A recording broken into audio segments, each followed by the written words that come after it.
नमस्कार, मैं हूं शालिनी और आप देख रहे हैं चैनल के पब्लिशर एडिटर श्री कृष्णा राज अरुण की धारदार संपादन में संचालित कंट्री एंड पॉलिटिक्स। आइए बढ़ते हैं आज की बड़ी खबर की ओर। महिला आरक्षण संशोधन ड्राफ्ट को केंद्र की मंजूरी, इसी महीने पारित होने की संभावना। मोदी बोले, यह है भारत की करोड़ों महिलाओं की उम्मीदों की झलक। प्रधानमंत्री नरेंद्र मोदी की अध्यक्षता में बुधवार को हुई कैबिनेट मीटिंग में नारी शक्ति वंदन अधिनियम में संशोधन के ड्राफ्ट बिल को मंजूरी दे दी गई है। इस प्रस्ताव में तहत लोकसभा की सीटें मौजूदा 543 से बढ़ाकर 816 की जाएंगी, जिसमें 273 सीटें महिलाओं के लिए आरक्षित होंगी। सरकार ने बजट सत्र को बढ़ाते हुए 16 से 18 अप्रैल तक संसद का विशेष सत्र बनाया है, जिसमें इस संशोधन बिल को पारित किए जाने की संभावना है।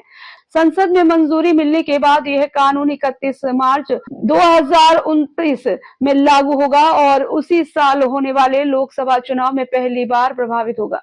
प्रस्ताव के मुताबिक आरक्षण वर्टिकल आधार पर लागू होगा, यानी अनुसूचित जाति और जनजाति की आरक्षित सीटों की भी महिलाओं के लिए हिस्सा तय किया जाएगा।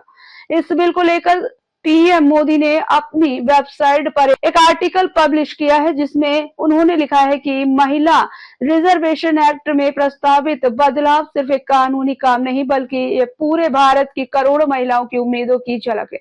उन्होंने सभी सांसदों से इस कदम का साथ देने के लिए साथ आने की अपील की है और कहा, संसद सभी दलों के ऊपर उठकर भारत की महिलाओं के लिए इस महत्वपूर्ण कदम में समर्थन कर एकजुट हो।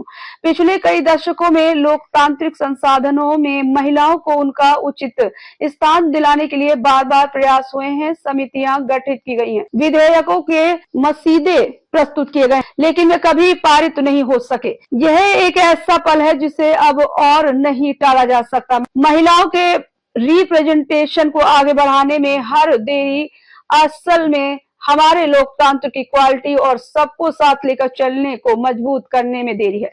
अगर अब भी हम इसे आगे टालते हैं तो उसका अर्थ यही होगा कि हम इस असंतुलन को और लंबा खींच रहे हैं, जिससे हम पहचानते भी हैं और सुधारने की क्षमता भी रखते हैं।